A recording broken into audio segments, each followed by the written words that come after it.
Shalom, everybody. How are you doing? I'm so happy to see you. I don't see you, but I'm guessing somebody's on the other side. Thank you for coming today for our 5 Derech Eretz lessons in the Parsha. I think this is about our 9th or 10th time that we're doing this. And I'm very happy that you're here and that you're watching, and I really, really appreciate it.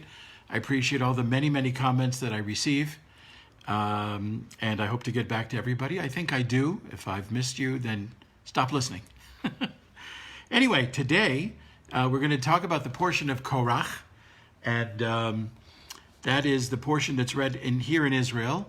Outside of Israel, we're still on last week's Torah portion of, what was it? Shlach Lecha. That's right.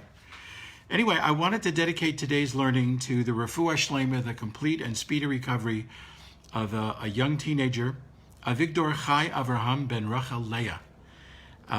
We want to wish him continued manageable health and, above all, future good health. So, God willing, he will be well and he will have all of our blessings. So, again, thank you very much for joining us today. I appreciate your watching. And we're going to talk about the portion of Korach, 5 Derech Eretz lessons in the Torah portion. The first 3 really come from the opening verse or 2 of the portion of Korach. And I remember when I was at Yeshiva University studying to become a rabbi, the one that was teaching us homiletics, how to give speeches, etc., used to tell us, try not to speak about only the first verse or 2 of the Torah portion, because then they'll think that that's all you read. That's all you studied is the first verse or 2. What'd you do with the rest of it? Well, sometimes the great richness of a Torah portion, especially in terms of Derech Eretz, could come from the first line or 2, the first pasuk, the first verse or 2, and in today's case, even from the first word. The first word is going to give us a Derech Eretz lesson. So, we are in chapter 16 of the book of Numbers. This is a portion of Korach. And here's the opening verse of Korach. Vayikach Korach took, and it gives you a little bit about his family. Korach ben Yitzhar, ben Kehat, ben Levi. Korach was a Levite. And as a matter of fact, so were Moses and Aaron.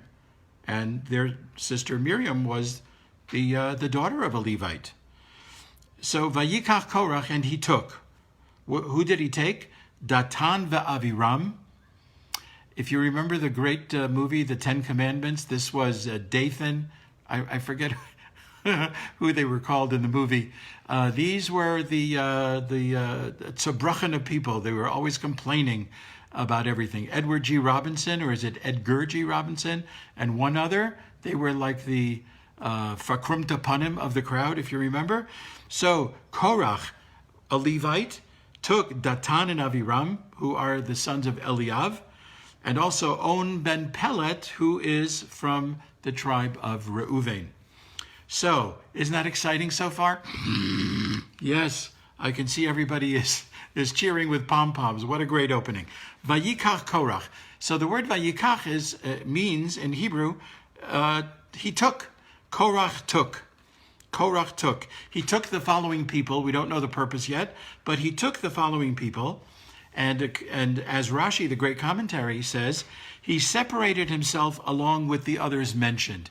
He took a bunch of people, and he and them, they separated themselves from the rest of the nation. We're going to find out that he took about 250 men of renown. These are upstanding people in the nation. Says Rashi, the great commentator, he took all of these people with him and created a huge controversy and division among the people. So Korach is taking a bunch of people to his side because he is going to create a big tumult, a huge controversy at this point. So what do the commentators say? Vayikach, it's the first word. It's not even just the first pasuk or verse or 2. Vayikach is the first word of the entire Torah portion. Vayikach. Commentaries tell us that's all you need to know about Korach. He was a Vayikach. Korach was a taker. That's what he was known for. He took. Korach was a taker. For example, what kind of a person was Korach? Well, I just mentioned, he was a taker. Korach was a taker. He was angry and jealous of his first cousins, Moses and Aaron, because they had exalted positions amongst the Jewish people, and he was overlooked. He was overlooked. Now, you would ask the question, did he have nothing? Was he a nobody? And the answer is no, he was not a nobody. He was a person. Let's see if we can empathize with Korach, who was a taker, okay? Let's see if we can get a warm, fuzzy feeling for Korach. First of all, he was among the elite, intellectual elites, and also being a Levite. He was among the elite of the Jewish people at that time. As a Levite, he was one of the people who was honored with carrying the ark, okay? Not a slouchy assignment, one of the people carrying the ark. Korach was, well, you'd say, well, he must have been poor, right? A few shekels in his pocket? That's probably why he was so verkrumt and so verbissen and so angry and jealous. No, Korach, according to the commentaries, this will never be said about me. Korach had to have his entire wealth carried by 960 wagons. Okay? For me, an envelope is enough. One envelope, a capsule. 960 wagons, which means that if that's what it took to carry his fortune, I don't really have a lot of sympathy for him. So, but even given all that, he took others to his side. He tried to convince others that his quest for higher authority is not just for myself. It's really for everybody. Everybody should be on the same level as a Moses and Aaron. I'm not just fighting for me, ladies and gentlemen. I'm fighting for you, so that you should also reach a station in life that is comparable to Moses and Aaron. How do you like that? He's a real character, huh? This guy, Korach. So, what's the first Derech Eretz lesson of today? The first Derech Eretz lesson, we take it from the word Vayikach, and Korach took. The lesson is, don't be known as a taker, rather be known as a giver. Korach was a taker, and we try to be known as a giver. That's Derech Eretz lesson number 1, whatever that means to you, to be a giver. Derech Eretz lesson number 2. As I just mentioned, the entire wealth of Korach needed to be carried in 960 wagons. Big wagon, small wagon, it doesn't really matter. Wagons to carry his entire fortune.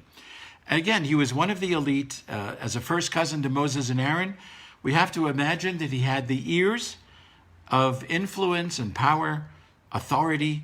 He had wealth. He had renown. He had power. I are going to ask Korach, if he was standing right in front of us, we would say to him, Korach, what more do you want? It sounds like you've got it all. What more do you want? So here is Derech Eretz lesson number 2, which I think is an extremely important lesson. They're all important, but this one, if I would put an asterisk, highlight, underline, bold letters, I would take us to chapter 4 of the Ethics of the Fathers, which we also study Mondays. You're welcome to come and join on Mondays. Ben Zoma, one of the great sages, used to say, Ezehu Ashir. Who is a person who is rich? Who is rich? Hasameach bechelko. A person is rich if they are happy with their lot. If they're happy with what they have, that's true wealth. True wealth, says Ben Zoma, is not 960 wagons to carry your fortune. True wealth is being happy and satisfied even with no wagons. That would be me. I don't need a wagon. I need an envelope. That's pretty much all I need. So to be happy with what you have, to be content with your possessions, the bottom line is, if we think about Korach, he is a person who could never, ever be happy. He is like a bottomless pit. We may know people like that. They're just never satisfied. They're never happy. They always want to take more. They're always a yikach. So what is the matter with Korach? So Derech Eretz lesson number 2 is to work on being happy, to work on being satisfied and content, with what we have. So just a couple of days ago, I was watching a rerun of Ellen DeGeneres. Now, she's very generous, as her name. Ellen DeGeneres has a lot of guests, some well-known, some not known, some people that had a viral video that went crazy. She had on a gentleman, I'm trying to guess his age, 25, 30, I don't know. She had a gentleman who was on, and he was born with birth disfigurement. And so if you looked at his hands, one hand had 3 fingers, and the other hand had barely a finger. So he's got 3 and some fingers on his hands because of his birth disfigurement. And he plays an excellent, outstanding piano with these 3 plus fingers. He's like a concert pianist. So Ellen says to him, let me ask you something. When people say to you, if they say to you, so, let's call him Joe. Joe, would you rather have 10 fingers? Would you rather have that? I was stunned by what he said. If I was Joe, I would have said, oh my gosh, where do I get it? How do I get it? What kind of a surgery could I have to give me 5 and 5 fingers? Wow, that would be great. Do you know what he said? I was floored. I couldn't believe this. He says, if I was offered to have 10 fingers, 5 on each hand, he says, I wouldn't know what to do with them. How do you like that? Everything I do with what I have. And he said, I am genuinely happy with what I have. I don't remember if he put God in the picture, whatever God gave me, I don't remember. But here's a person that is a prime example of Ben Zoma's teaching. Who is rich? Who is wealthy? The person who is content with what they have. And he is content with 3 and a little plus fingers. And he's like a professional pianist. So this is an amazing thing. So Derech Eretz lesson number 2, dear friends. Let's work on being happy. Let's work on being satisfied and content with what we have, and not to be morose and depressed and upset with what we don't have. What are you going to do about that? You don't have it? We don't have it. Want to try to get it? Try different ways. Ultimately, this is not what God wanted you to have. Be happy with what you have. So I think it's a very important lesson. Our third Derech Eretz lesson continues in the opening of chapter 16, the portion of Korach. And it teaches there that most of the people, most of the gang that went with Korach, they had about 250 men that went with him to challenge the leadership of Moses and Aaron. Most of the 250 were the tribe of Reuben, like a sandwich, but not exactly. They were from the tribe of Reuven, and these people, this 250 people, plus Korach, plus the other people mentioned at the beginning of the Torah portion, they wreaked havoc among the Jewish people by their rebelliousness and their complaints, etc. So, is there a Derech Eretz lesson in this? And the answer is, of course. Why else would I mention it? The Derech Eretz lesson is, I'll say it in Hebrew, then I'll translate it into Spanish. Oy la rasha, oy l'shcheno. Woe to the wicked, and woe to the neighbor of the wicked. Woe to the wicked, and woe to the neighbor. What's that got to do with anything? Well, the tribe of Reuben, as the Jewish people, if you remember, as they were going through the desert, about 40 years in the desert, they had a certain formation. Every time they picked up from wherever they encamped, they had to put all the stuff together. The Levites were carrying a lot of the vessels and a lot of the heavy items, and then they would march in a certain formation. So, Korach is a Levite. Who camped right next to the Levites? The tribe of Reuven. That's who he tapped as most of his co-rebellious people. Oy la rasha, oy l'shcheno. Woe to the evildoer and woe to the neighbor. And the neighbor of the evildoer was the tribe of Reuven. So what is the Derech Eretz lesson here, my friends? I think it's a reminder. It's a reminder that the effect on us when we deal with people who behave in questionable ways. They could be neighbors, they could be across the hall, they could be downstairs, they could be nearby neighbors in a nearby home, whatever. It's a reminder that the effect on us when we deal with people, with neighbors who behave in questionable ways, or neighbors who speak carelessly or offensively, or neighbors who may be rabble-rousers. Do you have anything like that? Any rabbles in your neighborhood?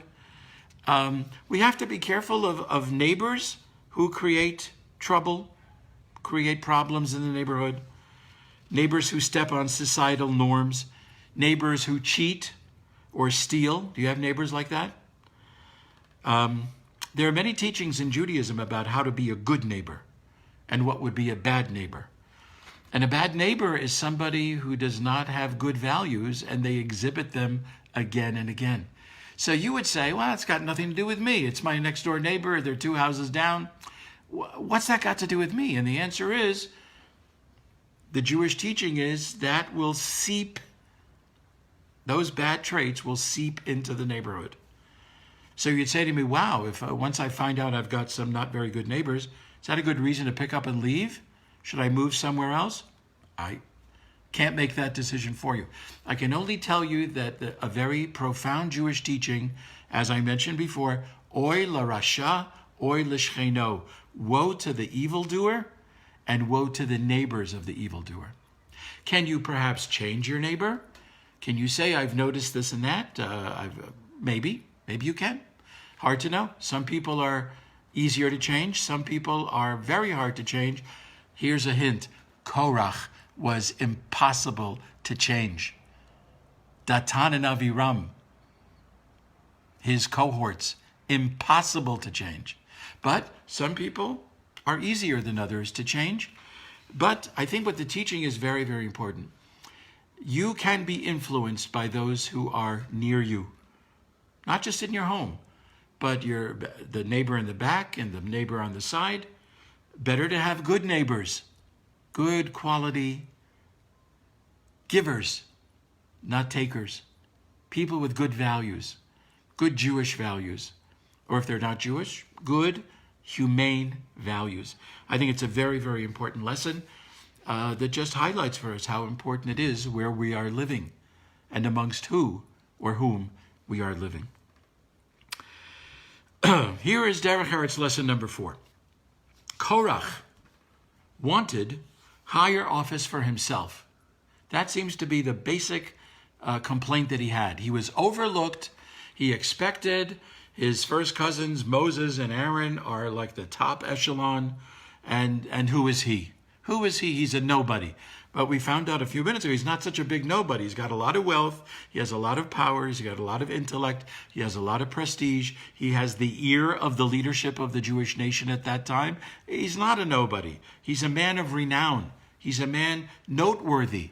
People respect him. Maybe until now. Anyway, so Korach wanted higher office for himself. He was not convinced, this is an amazing thing, that Moses and Aaron were chosen for their roles by God.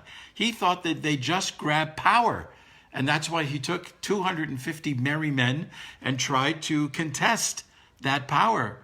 No, look at them, they just grabbed power. And Moses and Aaron kept on saying, no, God chose us for the roles that we have. Anyway, Korach was convinced that the people didn't like this. They didn't like Moses and Aaron just grabbing power. And he tried to make Moses look foolish. Okay? And there are 2 examples given in our commentaries as to how Korach tried to make Moses, the leader, look like a fool.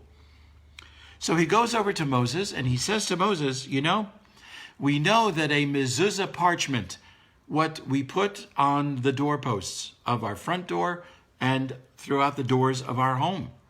We know that inside this mezuzah cover, mezuzah case, is a piece of parchment that contains 2 paragraphs taken straight out from the Torah.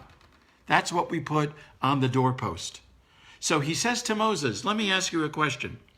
If the entire room where we put the mezuzah contains Torah scrolls, the entire room contains Torah scrolls, do we still need the mezuzah that only has 2 paragraphs of the Torah scrolls? What do you say, Moses? And he has everybody listen, because he's ready to catch Moses in what he thinks is a trap. Moses says, yes, of course, because God commanded the mezuzah. And it doesn't matter what's in the room, even if it's filled with Torah scrolls. You can just imagine Korach turning to the people and going, is this guy a nut? He's a nut job. Then he had another question. He says, we know that if we're wearing a 4-cornered garment, on each of the corners we're supposed to have tzitzit. These are tassels, 8 tassels on each of the corners. And one of the 8 tassels needs to be, in Hebrew, it's a color called techelet. Techelet, which is like a sky blue, give or take, okay? I have a few talit garments that have these. Out of the 8, one of them in each corner is this techelet, is this blue string. 1 out of the 8 is blue in each corner. So Korach says to him, so let me ask you a question, Moses. If the entire garment is made out of this particular color, do we still need to have that particular color as one of the 8 strands in each of the 4 corners? Good question. The entire garment is that color. Does each corner still need that one strand of that color? Okay, he was intelligent, not a fool. Korach is bright. Okay, 2 very good questions. So, of course, Moses says the answer to that question is of course. It doesn't matter what the garment is made out of, but the 1 blue tassel in each corner is there for a very specific purpose. So it would be like asking the question, on Passover night, we're at the Seder, and we just filled our stomach with all kinds of food, but tons and tons of boards of matzah. Do we still need to have the afikomen, which is the matzah that we cut into pieces at the very beginning of the Seder? So if you were to ask me, Rabbi, I am stuffed with matzah, do we still need to have that afikomen matzah?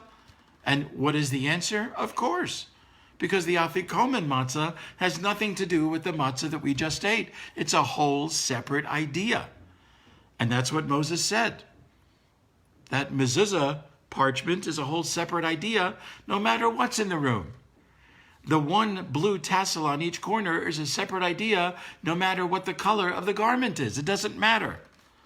But see, this is the cleverness of Korach. What is he saying in the hearing of the people? He is saying that we are all holy. We are all holy by virtue of the fact that we all stood at Mount Sinai. We are all that blue garment. We are all that room filled with Torah scrolls. And if we're all holy, that means we're all on the same level. Why is it that Moses and Aaron are on a higher level? And that argument got the people angry, and it got the people agitated, and they were happy to join with Korach until the end.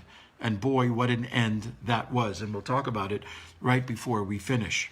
So, what's the Derech Eretz lesson here, my friends? The Derech Eretz lesson is, to me, that Korach, instead of making himself worthy of being elevated to a higher status, instead of saying to the people and to Moses and Aaron, here's why I feel I ought to be considered for higher status, a higher echelon, a higher elite position, what did he do? He made a fool, he tried to make a fool out of Moses.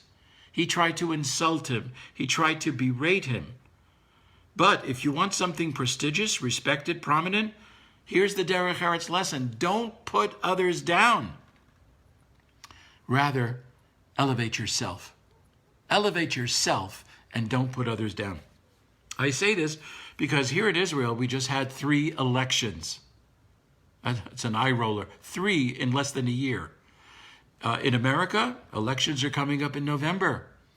There's not a whole lot of hubbub about elections right now because of the virus. There's no campaigning.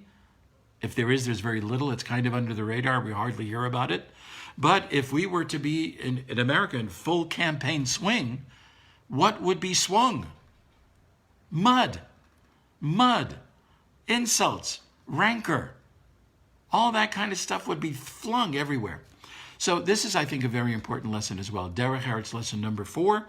If you feel like you deserve something higher, better, more prominent, more respected, more prestigious, go for it.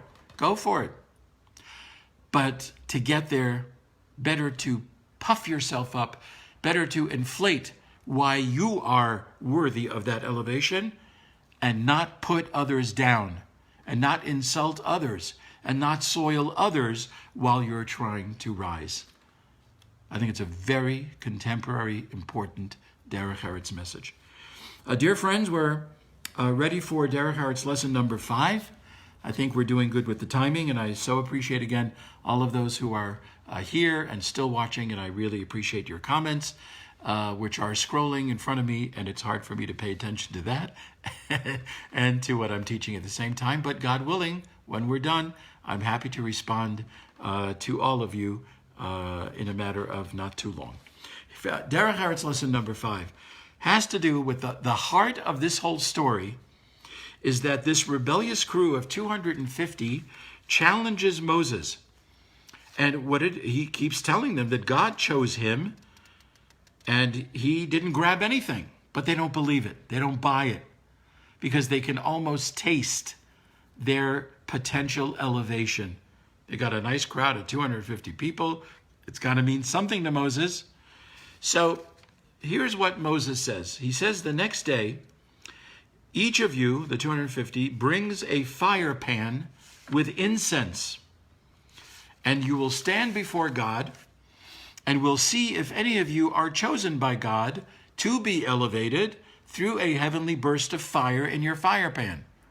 So you're going to be standing with your fire pan. It feels like a little silly circle, whatever. 250. I don't know if they stood in a circle. It's a big circle. I don't know how they stood. But each of them the next day came with a fire pan with some kind of an incense, and I guess there was a fire in it, if I understand the narrative correctly. And then Moses has this to say. He says, as they're gathering, they're finally there with their pans. He says, if all of these people die like usual people die, in other words, they'll live on until they pass away, it's a sign that God did not choose me. If all of these people die in a normal fashion, it's a sign that God did not choose me. However, if these people die in a brand new phenomenon, they will die in a way that people have not yet died before. Right? Something new, something eye-catching. Then it will be a sign. And the earth swallows them, he says. The earth opens its mouth and swallows them. That's a new phenomenon. Then you will know that it is God who chose whoever he chose. So what happens? What's the punchline? The punchline is, indeed, the earth opened and swallowed the entire assembly of Korach and his merry men. Can you believe that? That's what Moses said. If this new phenomenon, something we've never seen before, like if the earth swallows these people up, then you will know that God chose me and I did not grab power. So here's the question, and then we'll get to our last Derech Eretz lesson. Why this new phenomenon? Why did the earth happen to open up? What's that all about? That's very new, and that's almost like an unnatural thing. So commentators say why? Because these people with Korach brazenly and audaciously and rudely, disrespectfully opened their wicked mouths, and so the earth opened its mouth.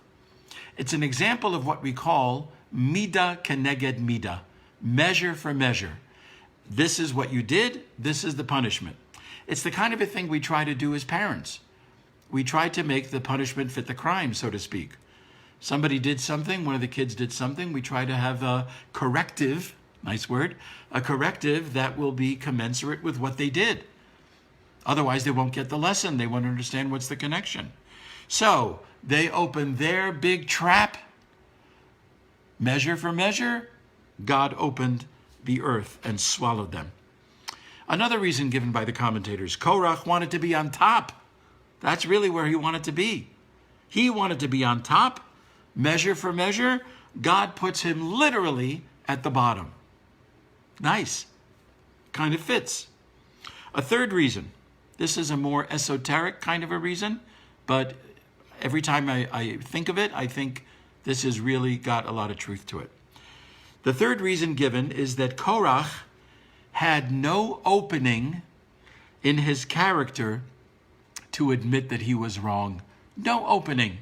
You couldn't convince him of anything to say to him, you know what you're doing is not nice.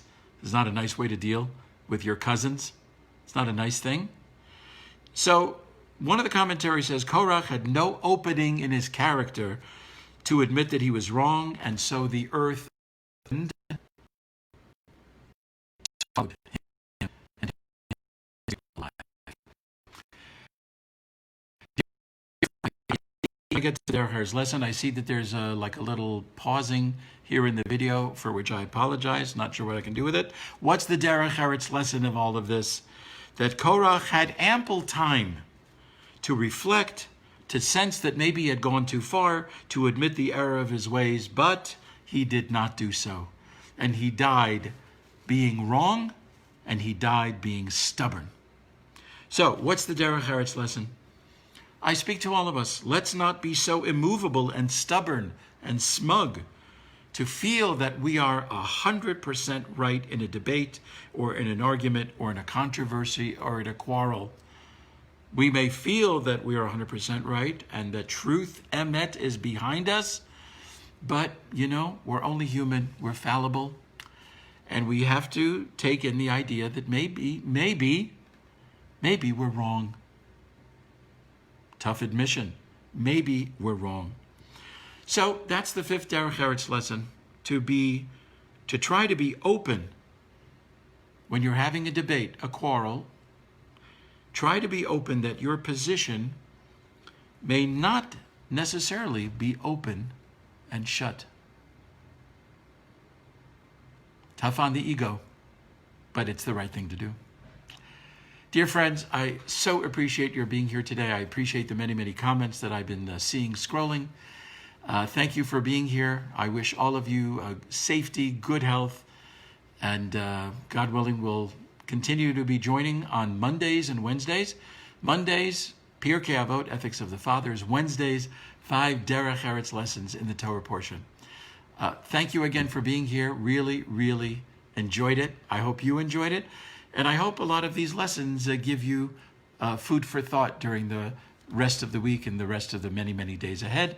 Thank you again for joining us. Be well, everybody. Shalom, shalom. Have a great day. Bye-bye now.